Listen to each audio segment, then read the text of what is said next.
اے اللہ میں آپ سے شکایت کرتا ہوں. سب سے پہلی بات کہ اتنا اللہ کے ساتھ ایفیلیشن، اتنا کلوز ریلیشن، اتنا بھروسہ، اتنا کانفیڈنس کہ اللہ کو اپنا دل کھول کے دے دیا. شکایت دو طرح کی ہوتی ہے، اس دعا سے یہ بھی ثابت ہوتا ہے. ٹھیک ہے، جیسے حضرت یعقوب نے سورہ یوسف میں آتا ہے انما اشکو بسی و حزنی اللہ، بے شک میں اپنی شکایت، اپنا شکوہ کس سے کرتا ہوں؟ اللہ سے. شکایت یہ جو پہلی والی ہے نا، یہ تو جائز ہے. یہ کون سی والی شکایت ہے؟ اور یہ ایسنس آف توحید ہے ایکچولی. ٹھیک ہے، کہ آپ کمپلین کرتے ہیں اللہ تعالیٰ سے کہ اللہ میں بے بس ہو چکا ہوں اور آپ کی مرسی، آپ کی ہیلپ کے بغیر میں کچھ بھی نہیں. اور اس میں پتہ ہے کون سا والا ایلیمنٹ ہے؟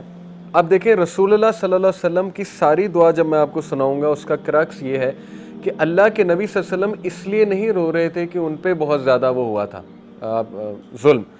اصل میں وہ اس بات پہ رو رہے تھے، زیادہ پریشان تھے کہ اے اللہ کہیں آپ تو نہیں ناراض، کہیں یہ پنشمنٹ تو نہیں ہے کہ میرے ساتھ اتنا کچھ ہو گیا. یہ اصل میں اس کا جو ہے نا ماخذ ہے. یعنی آپ سوچیں کس لیول پہ اللہ کے نبی صلی اللہ علیہ وسلم کا ویژن اور اللہ سے تعلق تھا کہ اللہ یہ ہوا ہے میرے ساتھ تو مجھے سمجھ نہیں لگ رہی، کہیں آپ کی ناراضگی تو نہیں ہے، کہیں مجھ سے کوئی خطا تو نہیں ہو گئی، مجھ سے کوئی غلطی تو نہیں ہو گئی. اس طرح کی بات کرنا، ٹھیک ہے نا، اور اللہ کے سامنے دل کھول دینا، یہ تو ایسنس آف توحید ہے. اور اس طرح کی شکایت جو ہے وہ جائز ہے. اس کو شکایت کہہ لیں یا کہہ لیں کہ اپنا دل کھول کے بیان کرنا. ٹھیک ہے نا. دوسری شکایت جو ہے وہ ہے اللہ کی قدر اور اللہ کی ڈکری کو ریجیکٹ کر دینا، ایکسیپٹ نہ کرنا. اور زیادہ تر لوگ جو ہے وہ اس کا شکار ہو جاتے ہیں کہ جب ان کے ساتھ کوئی خدا نہ خواستہ، اللہ نہ کرے، کوئی ایسا حادثہ ہو جائے، کوئی ایسی چیز آ جائے جو انہوں نے ایکسپیکٹ بھی نہیں کی ہوئی تھی، تو وہ بجائے کہ اللہ کے آگے رونے کے یا اللہ سے مدد طلب کرنے کے، وہ فوراً یہ کہتے ہیں کہ یہ ہوا کیوں ان دا فرسٹ پلیس. اور وہ کہتے کہتے پھر اس لیول پہ پہنچ جاتے ہیں جو اللہ معاف کرے. ابلیس نے اللہ کو کہا تھا کہ اللہ تو نے مجھے گمراہ کیا. یہ ابلیس کے الفاظ ہیں قرآن میں کہ بے شک since you have led me astray, اس لیے اب میں ان ہیومن بینگز کو نہیں چھوڑوں گا. اس نے بلیم کس کو کیا؟ اللہ کو. تو خدا نہ خواستہ کہیں ہم اس شکوے کا شکار نہ ہو جائیں کہ ہم اللہ کو بلیم کرنے لگیں، نعوذ باللہ، کہ یہ اللہ کی وجہ، اللہ نے کیوں میرے ساتھ ایسے کیا. ٹھیک ہے نا. انسان ہے، نکل بھی سکتے ہیں ایسے الفاظ، لیکن یہ کہ توبہ کر لی جائے، فوراً سے ریٹرن ہو جائیں، فوراً سے جو ہے وہ اللہ تعالیٰ کے بارے میں پازیٹیو ہو جائیں. تو یہ ایسے لوگ اللہ کو بہت پسند ہیں. ٹھیک ہے. تو پہلی بات یہ شکووں کے بارے میں، دو طرح کے شکوے میں نے آپ کو بتائے. ان میں سے ایک ناجائز ہے کہ تقدیر کو چیلنج کر دینا، اللہ کی ڈکری کو ریجیکٹ کر دینا کہ نہیں یہ ہوا کیوں. جیسے کچھ لوگ ان کے فادر کی ڈیتھ ہو گئی، مدر کی ڈیتھ ہو گئی، ایکسیپٹ ہی نہیں کیا، دین سے بھی دور ہو گئے، نمازیں پڑھنا چھوڑ دیں کہ نہیں یہ ہوا کیوں. تو خیر اٹس ویری ڈیفیکلٹ، لیکن یہ کہ اسٹرینتھ پکڑیں. ہمارے نبی کو بہت غم آئے ہیں، بہت دکھ آئے ہیں، ان سے اسٹرینتھ پکڑیں. اگر غم دکھ کوئی بری چیز ہوتی تو انبیاء کو نہ آتا. اس کا مقصد ہے. ٹھیک ہے نا.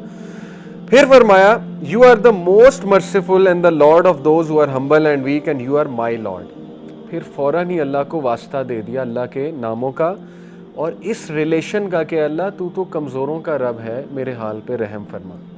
ایسی دعا اللہ کو بڑی پسند ہے جس میں اللہ کے کوئی نہ کوئی ایٹریبیوٹ کا ذکر ہو کہ اللہ تو غفور و رحیم ہے، اللہ تو راستے کھولنے والا ہے، اللہ تو جبار ہے، تو مسلط کرنے والا ہے، اللہ تو کن کا کلمہ کہنے والا ہے، میں تیرے کن کا منتظر ہوں. ٹھیک ہے نا. اس طرح کے الفاظ جتنا اسپیسیفک ہوں گے، جتنا اللہ سے ڈیٹیل میں بات کریں گے، اللہ کے ایٹریبیوٹس کا اللہ کو واسطہ دیں گے، اللہ بہت خوش ہوں گے. یہ تو کئی اس پہ واقعات آتے ہیں. ایک واقعہ آپ کو سنا بھی دیتا ہوں. یہ حلیۃ الاولیاء غالباً ایک کتاب ہے، اس میں مینشن ہے، اوتھینٹک واقعہ ہے کہ ایک شخص جو ہے وہ صحرا میں اکیلا تھا. یہ میرا خیال ابن حجر نے غالباً کوٹ کیا، میں بھی مجھے نام صحیح سے یاد نہیں آ رہا، لیکن اینی وے واقعہ اوتھینٹک ہے.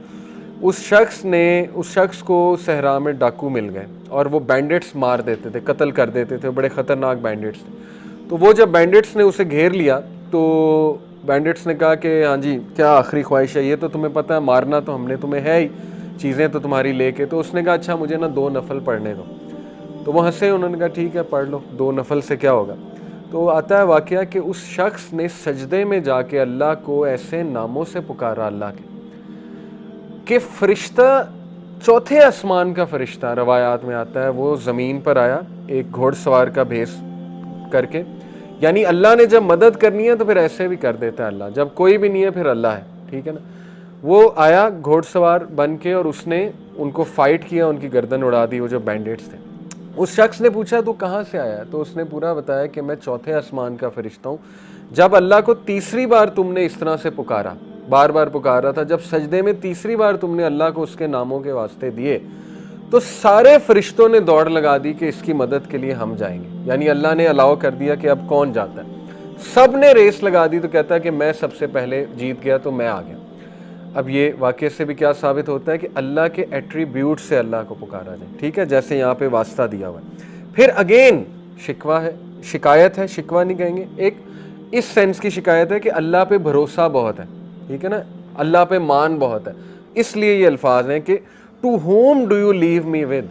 اے اللہ کس کے حوالے کرتا ہے مجھے، کس کے لیے جو ہے وہ مجھے میں ویک ہو گیا ہوں. To somebody who is a stranger that will treat me harshly اور to a close relative whom you have given ultimate power over me. اے اللہ کیا تو مجھے ان کے حوالے کرتا ہے جو اسٹرینجرز ہیں، یا تو مجھے ان کے حوالے کرتا ہے جو ریلیٹیو مجھ سے اسٹرانگر ہے. یعنی ابو لہب کی طرف اشارہ ہے کیونکہ اب وہ چیف ہے بنو ہاشم کا، اور وہ تو نہیں رسول اللہ صلی اللہ علیہ وسلم کو انٹر ہونے دے گا مکہ میں. تو دیکھیں یہ بات بھی کر دی، اللہ سے کچھ نہیں چھپایا کہ اللہ کیا آپ مجھے ان کے حوالے کر دیں گے. تو دین اگین یہ وہ پہلے والا شکوہ ہے جو کیا جا سکتا ہے. پہلے والی آپ کہہ لیں شکایت ہے جو اللہ تعالیٰ پہ مان کی وجہ سے ہوتی ہے. پھر فرمایا as long as you are not angry with me then nothing else matters. Again Allah کو یہ فرما دیا کہ اللہ جب تک تو راضی ہے میرے رب تو کچھ بھی نہیں میٹر کرتا. یہاں سے ثابت ہوتا ہے کہ یہ دعا کا کرکس یہ ہے کہ اللہ یہ سب کچھ جو میرے ساتھ ہو رہا ہے تو کیا ایسا تو نہیں کہ آپ مجھ سے ناراض ہو گئے. یہ ہے اصل میں کرکس. ٹھیک ہے نا، یعنی اتنی ہیوملٹی اپنی زندگی میں ہیوملٹی لے کر آئے. ہم لوگ فجر کی نماز مس کر دیتے ہیں، فرق ہی کوئی نہیں پڑتا، نہ استغفار کی، نہ اللہ سے رجوع کیا اللہ معاف کر دے آج فجر کی نماز نکل گئی، کوئی ریگریٹ ہی نہیں ہے. ٹھیک ہے نا. انبیاء کا لیول دیکھیں. حضرت نوح نے کتنے سال دعویٰ کیا؟ 950 سال، دن رات لگے رہے. لوگوں نے ریجیکٹ کیا. سورہ نوح پڑھ لیں. سورہ نوح میں ان کے الفاظ ہیں بے بسی کے حضرت نوح کے کہ اللہ میں نے انہیں رات کو بلایا، دن کو بلایا، میں نے انہیں پیچھے سے بلایا، آگے سے بلایا، کوئی اسٹریٹجی نہیں چھوڑی میں نے. لیکن یہ اپنی کانوں میں انگلیاں دے لیتے ہیں، یہ اپنے جو ہے وہ لباس کو یوں اوپر لے آتے ہیں موک کرنے کے لیے کہ ہم نہیں سن رہے. تو ساری باتیں کر کے یہ بھی ایک شکایت کا انداز ہے ان اے ویری کیوٹ سینس کہ اللہ میں نے سب کیا ہے، دیکھ لیں ان لوگوں نے مجھے ایسے ٹریٹ کیا ہے. سب باتیں کہہ کے پتہ ہے کیا کہتے ہیں حضرت نوح کہ اللہ مجھے معاف کر دے، میرے ماں باپ کو معاف کر دے، اور اگر مجھ سے کوئی غلطی ہوئی ہے تو وہ اس کا جو ہے وہ مجھے پکڑ نہ کیجیے. یہ ہیوملٹی ہوتی ہے. تو اس لیے اپنے اندر ہیوملٹی لے کر آئیں. ٹھیک ہے نا. بہت کوئی اچھا کام کیا ہے تو اسی ڈر میں رہیں کہ پتہ نہیں ایکسیپٹ ہوتا ہے کہ نہیں ہوتا. اللہ سے استغفار کرنا، اللہ کو خشیت والے لوگ پسند ہیں.